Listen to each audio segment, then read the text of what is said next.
Halo teman-teman, kami dari kelompok 4. Perkenalkan, saya Kesha Teola Berusinulingga yang akan memandu jalannya video ini. Di sini juga ada teman-teman saya, Alif Atala Putra, Fajri Febri Ayuningsih, dan Ratih Dwi Nugraheni. Pada video ini, kami akan membahas mengenai manajemen resiko dalam ekspor biji kakao, mulai dari prosesnya, resiko yang dapat terjadi, hingga cara mengatasinya. Untuk lebih jelasnya, saksikan video berikut. Pernah kepikiran nggak sih, coklat yang kita makan ini awalnya cuma biji kakao loh. Dan yang lebih menarik, biji kakao dari Indonesia itu banyak banget diekspor ke luar negeri.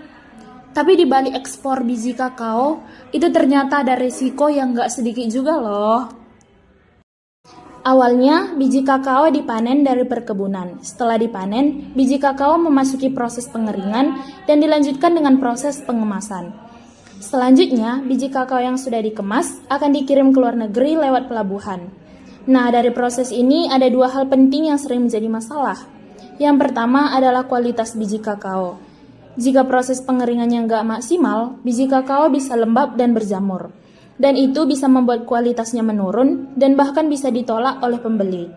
Dan yang kedua adalah proses pengirimannya. Kalau pengiriman telat atau kondisi penyimpanan kakao saat dikirim nggak bagus, biji kakao bisa rusak selama perjalanan. Seperti yang kalian tahu, kedua resiko ini berdampak besar pada komoditi biji kakao. Kalau kualitas jelek, biji kakao akan ditolak, dan jika pengirimannya bermasalah, bisa membuat biji kakao menjadi rusak dan akan ditolak juga. Artinya, eksportir bisa mengalami kerugian yang cukup besar. Nah, jadi mana yang harus diprioritaskan? Seperti yang kita ketahui, keduanya sangat penting. Tapi, kualitas biji kakao jadi yang paling utama. Karena kalau dari awal kualitas biji kakao sudah tidak sesuai dengan standar yang diminta, sudah pasti tidak bisa untuk diekspor.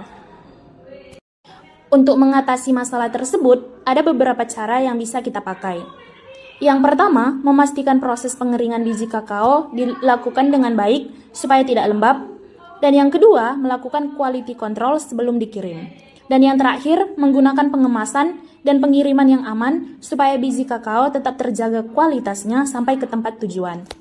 Ternyata, di balik ekspor biji kakao ada proses panjang dan juga resiko besar yang harus dikelola dengan baik. Dengan manajemen resiko yang tepat, ekspor bisa berjalan dengan lancar dan tetap menguntungkan.